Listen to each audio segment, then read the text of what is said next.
Mwongeye kwirirwa bakunzi bacu, bakunzi ba YouTube channel yacu, mbanje kubasuhuza aho muherereye hose mu mpande enye z'igihugu zose, haba iburasirazuba, iburengerazuba, amajyepfo ndetse amajyaruguru n'umujyi wa Kigali. Mbanje kubaramukanya amahoro y'Imana, nkaba nshimira abakomeje gukora subscribe, bakomeje kudukurikirana. Nawe utarakanda subscribe, ukora subscribe nawe. Hasi munsi gato hari ibara ry'umutuku, kandaho nubona haramutse hagize igihinduka ibara rivuyeho ry'umutuku, urabaranje gukora subscribe.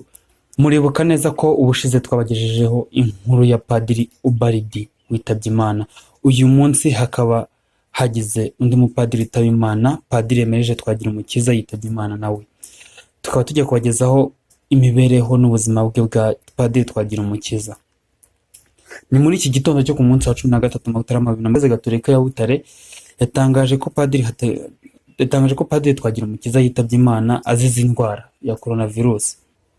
Iryo tangazo ryashyizwe ahagaragara n'iyi diyoseze rigira riti: Musenyeri Filipo Rukamba, umwepiskopi wa diyoseze ya Butare, hamwe n'abapadiri ba diyoseze ndetse n'abo mu muryango wa Padiri Twagirumukiza baramenyesha inshuti n'abavandimwe ko uwo mupadiri yitabye Imana mu gitondo cyo kuri uyu wa gatatu tariki 13 Mutarama 2021 azize COVID-19.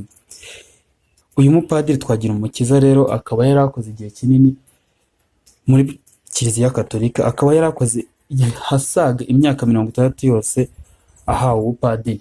Ubwo ni ukuvuga ngo no guhera mu 1961 ari umupadiri kugeza na n'ubu ngubu yarakiri umupadiri. Ubwo urumva yaramaze igihe kinini akorera diyoseze ya Butare cyangwa se akorera ikigo cy'abapadiri. Itariki yo kumushyingura muzayimenyeshwa nyuma.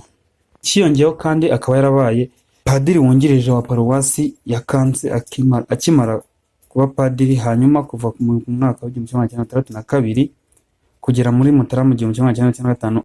Uyu munsi rero tukaba tugiye kuganira kuri amwe mu mateka ya Padiri Twagirumukiza witabye Imana. Imana imwakire mu bayo. Uyu mupadiri rero Twagirumukiza akaba atarakoreye igihe gitoya ya paruwasi, akaba atarakoreye igihe gitoya Kiliziya Gatolika, akaba yarayikoreye hafi igihe kigera ku myaka 60 yose ahawe ubupadiri. Ubwo no kuvuga ngo yahereye mu 1961 akorera Kiliziya Gatolika. Padiri Twagirumukiza rero cyokora kuri iyi si yarahamaze imyaka 90 kuko yari yaravutse ku itariki 11 z'ukwezi kwa kabiri 1931 akavukira mu karere ka Nyaruguru ahantu mu murenge bita Imata.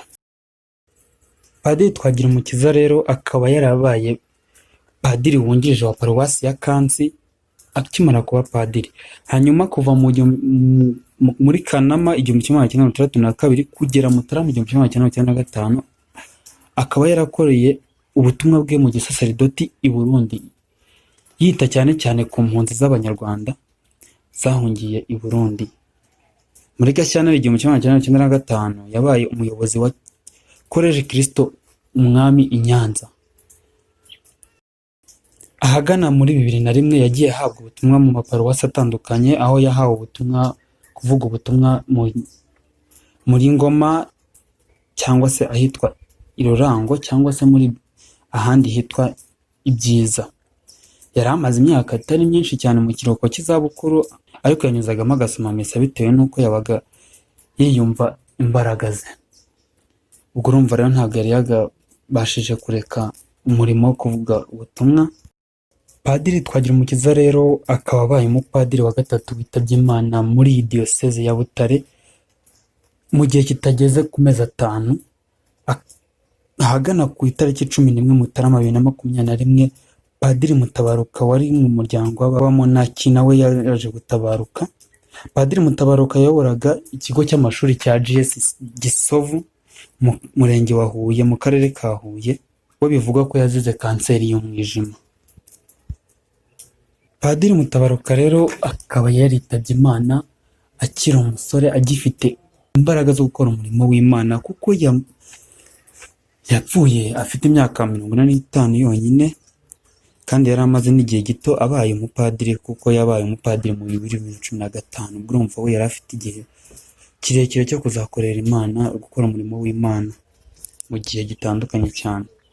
Iyi diyoseze ya Butare rero kandi mu mwaka ushize Ukuboza 2020 yapfushije undi mupadiri Aloyizi wazize impanuka y'imodoka. Urumva amaje kuba umupadiri wa gatatu wo ngo turi kuvuga Bagirumukiza akaba abaye umupadiri wa gatatu muri iyi diyoseze witabye Imana. Aba bakaba biyongera kuri Padiri Obaridi witabye Imana mu ijoro ryashize ku itariki 8 z'ukwa mbere 2020 nyuma y'uko yari yamaze iminsi arembeye muri Leta Zunze Ubumwe za Amerika.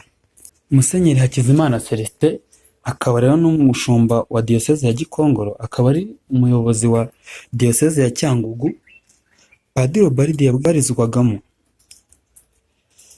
yemereye kimwe mu kinyamakuru cya mu Rwanda iby'urupfu rwe, avuga ko yari muri Leta Zunze Ubumwe za Amerika azize uburwayi bw'ibihaha.